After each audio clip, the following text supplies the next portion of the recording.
cost of bitter Brexit departure for Germany laid bare as exports to UK plummet. A combination of both Brexit and the coronavirus pandemic has left a devastating impact on Germany's export market. Amid Britain's departure from the EU and the coronavirus pandemic, Germany's exports to the UK fell by 30.5% between December to January, worth £1.7 billion. According to the Office for National Statistics, this is the biggest fall in imports by value of goods of any major trading partner. While Germany's exports to the UK plummeted, Britain's exports to non-EU countries in March surged by 9.9%.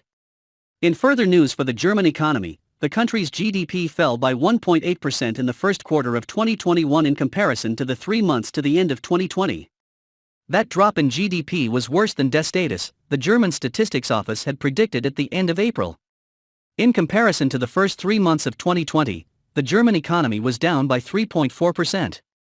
A spokesperson for des status said, after the German economy had somewhat recovered in the second half of 2020, plus 8.7% in the third quarter and plus 0.5% in the fourth quarter, the coronavirus crisis caused another decline in economic performance at the beginning of 2021. The continuing, and in part intensified, restrictions imposed to contain the coronavirus pandemic had a particularly marked impact on household final consumption expenditure at the beginning of the year. Commenting on the UK's trade figures, the ONS admitted the statistics were reduced due to the pandemic and subsequent recession. The ONS added, trade was already at depressed levels because of the ongoing pandemic and recession. It is therefore too early to assess the extent to which the transition period reflects short-term trade disruption or longer-term supply chain adjustments. Indeed, they claimed imports from the EU had lifted by 4.5% between February and March. Exports to the EU have also begun to pick up as the UK races ahead with its vaccine program.